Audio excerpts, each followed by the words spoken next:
আসসালামু আলাইকুম রহমতুল্লাহ। আজকে আমরা ইংরেজির একটা ক্লাস টেস্ট নিয়ে আলোচনা করব। প্রথম যে প্রশ্নটা আমরা আলোচনা করব সেটা হচ্ছে, লেখা আছে Sharmi as well as her sisters dash to buy fashionable jewellery.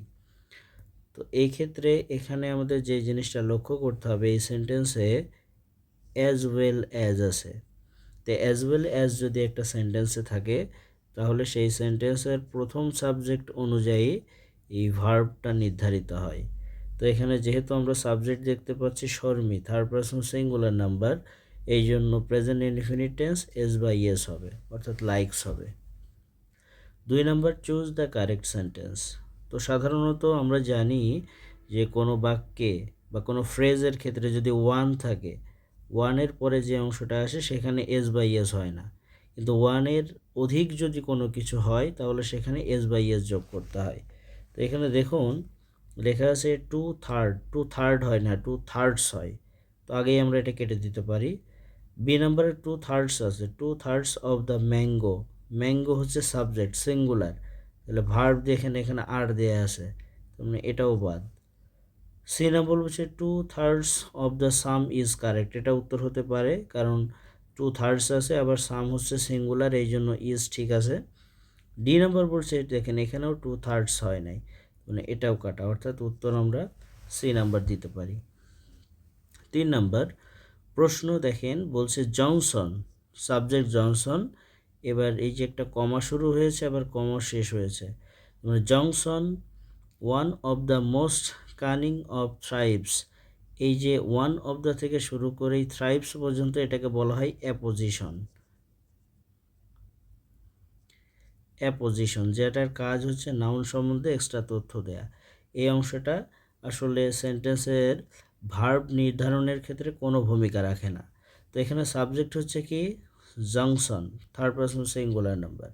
তাহলে এখন বলছে junction dash caught by one of his victims. তো এখানে যেহেতু junction third person singular number, সাধারণত উত্তর ইজও হতে পারে ওয়াজও হতে পারে, বাট অর্থগত বিবেচনায় এখানে ওয়াজটা এগিয়ে থাকবে, কারণ এটা তো পাস্ট।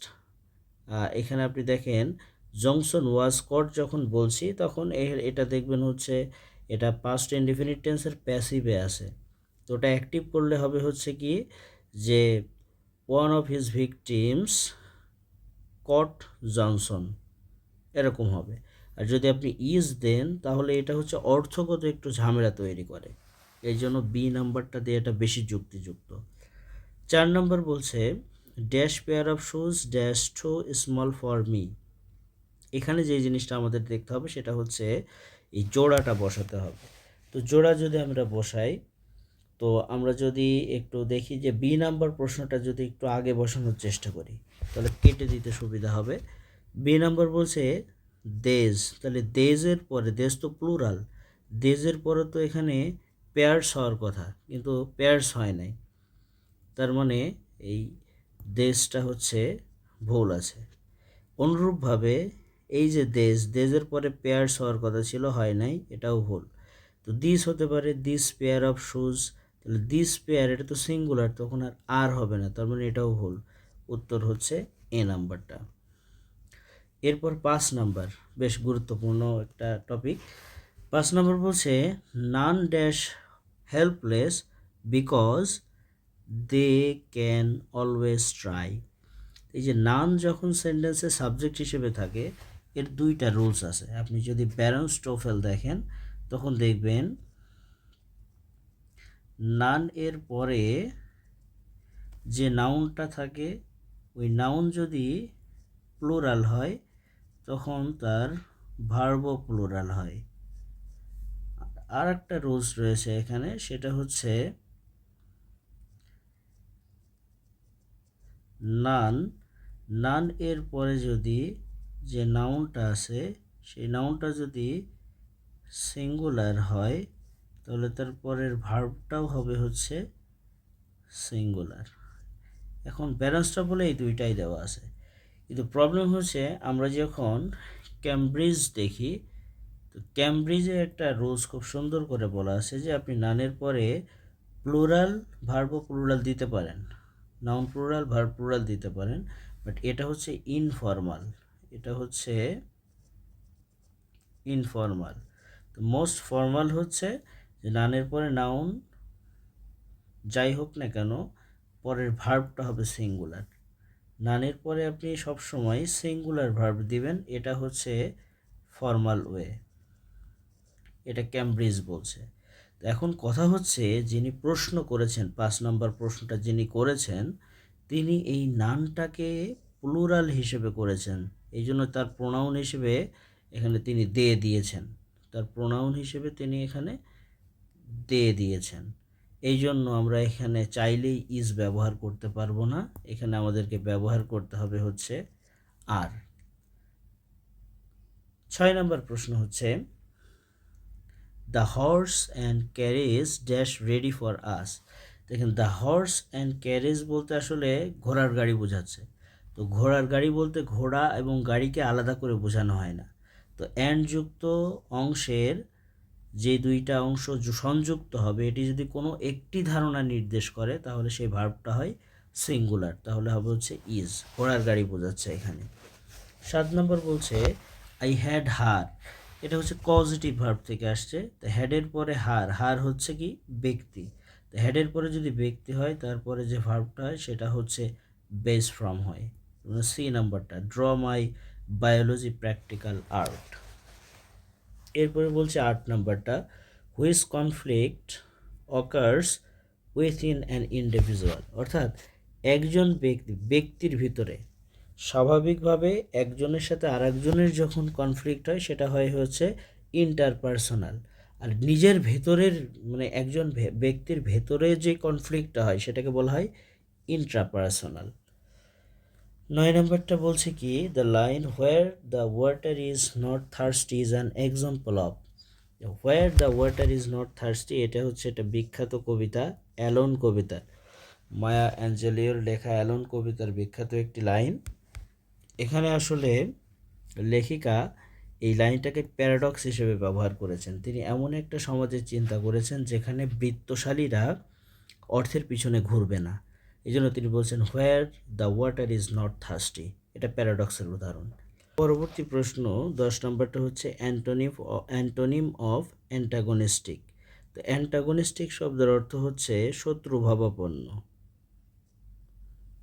অ্যান্টাগনিস্টিক শব্দের অর্থ হচ্ছে শত্রুভাবাপন্ন।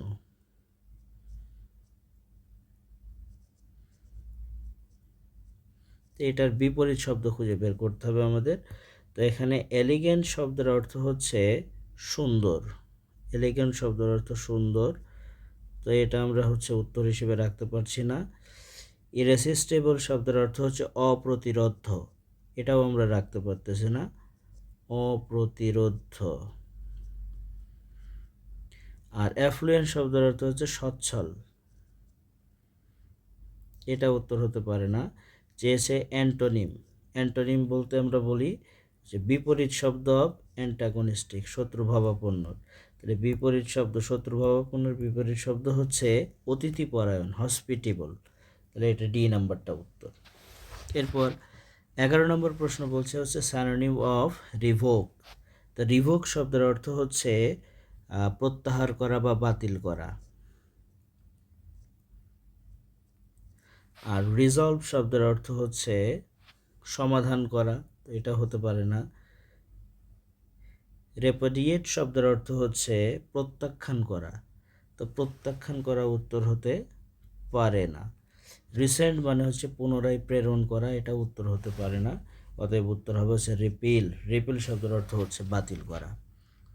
12 নম্বর বলছে which one is correctly spelled. তো এখানে হচ্ছে রেনেসান্স শব্দটি হচ্ছে কারেক্টলি স্পেলড আছে। 13 নম্বর বলছে don't play dash with me. Don't play এটা হচ্ছে আপনার ফ্রেজ অ্যান্ড ইডিয়মস থেকে এসেছে। Don't play double game with me, তার মানে হচ্ছে ডাবল গেম বলতে আসলে বোঝাই হচ্ছে যে কারো সাথে অসৎ বা প্রতারণাপূর্ণ আচরণ করা। পরবর্তী প্রশ্ন হচ্ছে black cumin is a panacea. Panacea শব্দটার পরে অ্যাপ্রোপ্রিয়েট প্রিপোজিশন ফর বসে, প্যানাসিয়া ফর অল ডিজিজ। 15 নম্বর প্রশ্নটা হচ্ছে কি হুইচ ওয়ান ইজ কারেক্ট। এই 15 নম্বর প্রশ্ন নিয়ে অনেক সমস্যা হয় অনেকের। তো 15 নম্বর প্রশ্নটা নিয়ে আমরা একটু ব্যাখ্যা দিচ্ছি। এবার আমরা দেখব হচ্ছে 15 নম্বর প্রশ্ন। 15 নম্বর প্রশ্নে দেখেন সবগুলোতেই হিয়ার শুরুতে আছে। তা হিয়ার যদি একটা সেন্টেন্সের শুরুতে থাকে, অর্থাৎ হিয়ার এবং দেয়ার এর দুইটা রুলস রয়েছে। প্রথম যে রুলসটা সেটা হচ্ছে হিয়ার অথবা দেয়ারের পরে ভার্ব, তারপরে হচ্ছে নাউন। আর 2 নম্বরটা হচ্ছে হিয়ার এবং দেয়ারের পরে প্রোনাউন, তারপরে হচ্ছে ভার্ব। এখন আমরা দেখব এই সেন্টেন্সে হি হচ্ছে প্রোনাউন। তো প্রোনাউন যদি হি হয় তাহলে প্রোনাউনের পরে হচ্ছে ভার্ব বসে। তো এখানে প্রোনাউনের পূর্বে ভার্ব চলে আসছে, তার মানে এটা কাটা। এরপরে বলছে বি নাম্বারটা, এখানে রাকিব আছে, রাকিব হচ্ছে নাউন। তো নাউন যদি হয় তাহলে নাউনের পূর্বে ভার্ব বসে, ভার্বের পরে নাউন। তো এখানে হচ্ছে রাকিব, এখানে বলছে হিয়ার রাকিব, রাকিব তো থার্ড পারসন সিঙ্গুলার নাম্বার, এই জন্য হ্যাজ এখানে কামস যদি হতো তাহলে এটা উত্তর হতো। অনুরূপভাবে ডি নাম্বারটা বলতেছে হিয়ার রাকিব কামস, এটা যেহেতু রাকিব হচ্ছে নাউন, তো নাউনের পরে ভার্ব বসে না, হিয়ার এবং দেয়ারের পরে হচ্ছে ভার্ব, তারপরে নাউন। তাহলে এটা যদি হতো হিয়ার কামস রাকিব তাহলে উত্তর হতো, তার মানে এটাও কাটা। তার মানে দেখেন যে হি হচ্ছে কি প্রোনাউনের পরে ভার্ব, অর্থাৎ সি নাম্বারটা উত্তর হবে। তো এই ছিল আজকের আয়োজন। ধন্যবাদ সবাইকে দেখার জন্য।